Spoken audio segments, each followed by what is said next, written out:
Hey guys, noticed here. I wanted to go over the crafting chart here. I know when I first came across it, it was real confusing. There's no instructions or anything over it, so I want to kind of see if maybe something I can say will help understand it. The main portions you're going to be paying attention to, besides the far left side, which is the A steps, it's going to be the recipe ingredients, step recipes there at the bottom, and the bonus conditions at the top. All right. So the lower portion, which is the step recipes, is primarily what you're going to be using.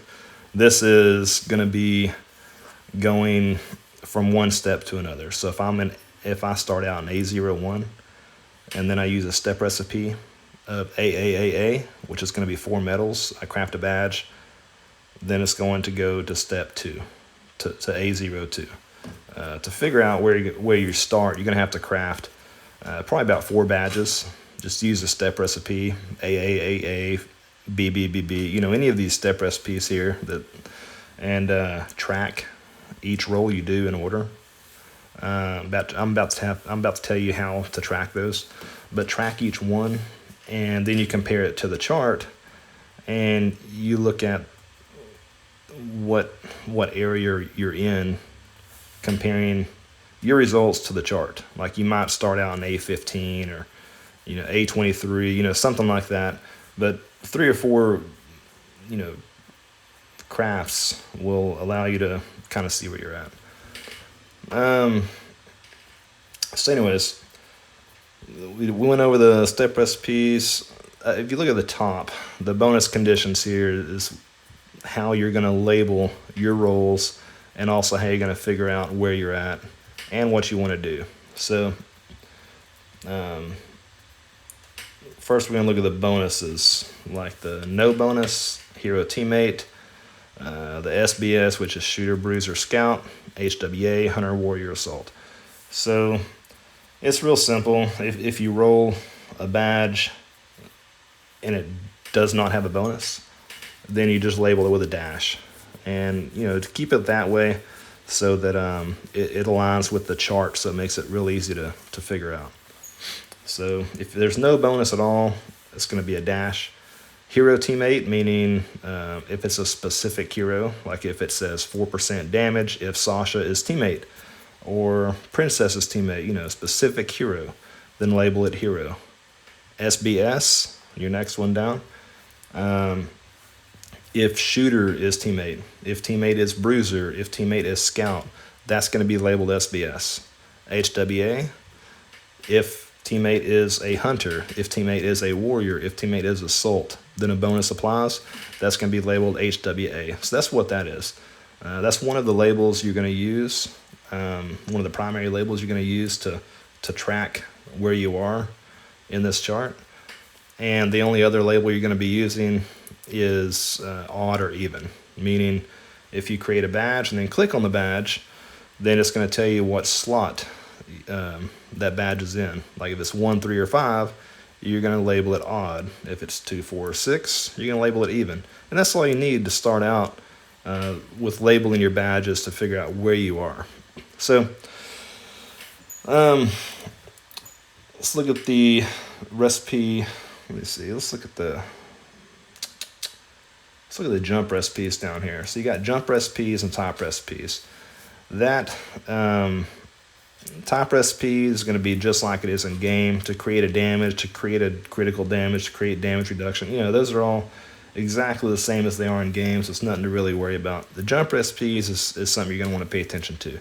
If you don't want to go step by step down the A column and just stick with the A column, and you actually want to jump over to try and hit something in the B column, C, D, or E, then that's where you're going to use one of these jump recipes. And you'll see it in the A column. You see jump. If you use one of these jump recipes when you're on that step, it's going to jump to the area that it says there in the chart. Like if I'm in A5, and I'm about to roll A5, and I use a jump recipe, then it's going to jump me over to C22.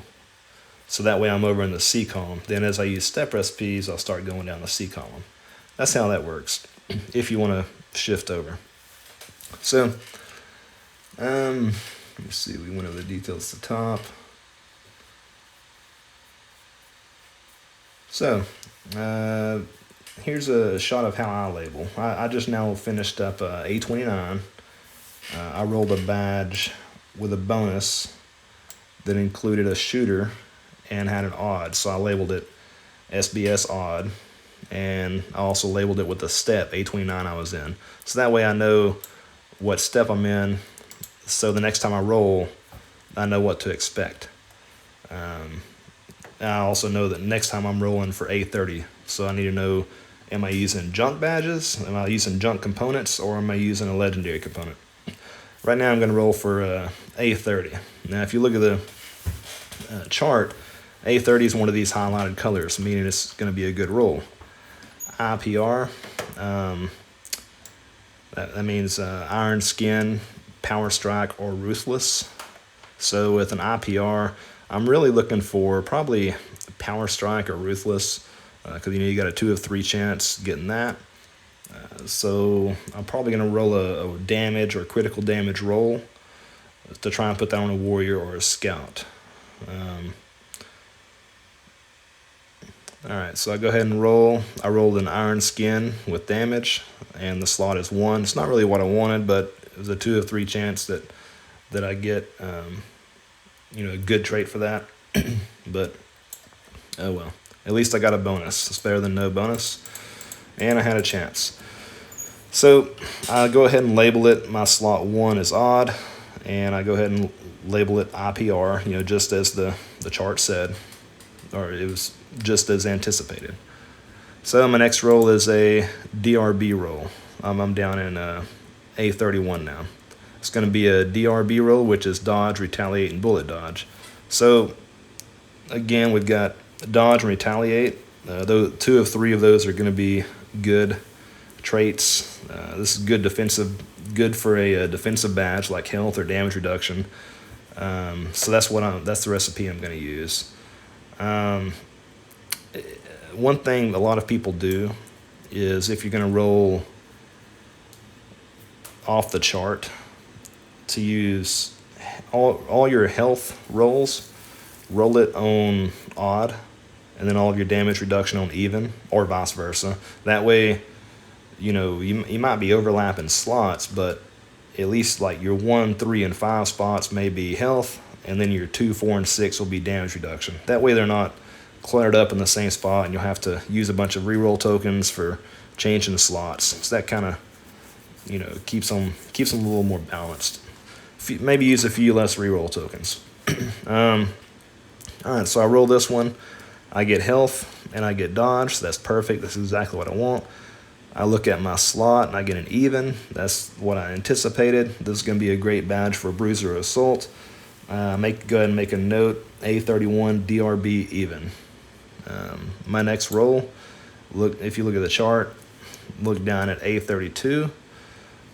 It's going to be for SVD, meaning strong, vigilant, or defensive stance. I mean, it's an iffy roll. It's a 1 of 3 chance. I'm hoping for strong, but whatever. Strong's going to be best for a warrior or a scout. So I'm going to want to roll, of course, a critical damage or damage.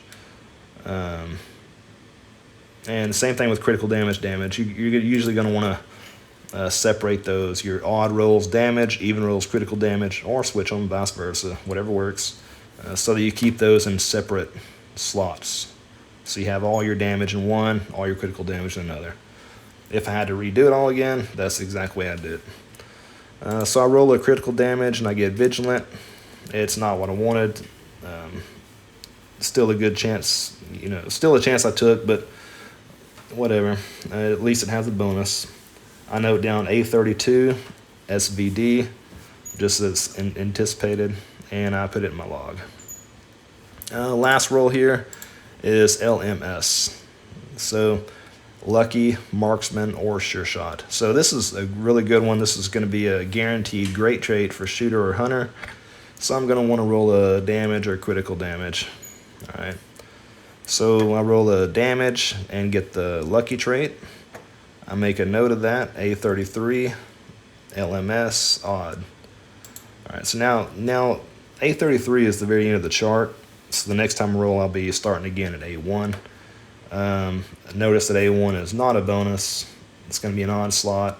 I don't want to waste legendary components on this roll, so I'm just going to do it just like I did before. I'm going to use lower components to step down. You know, I may eventually jump over to another spot here.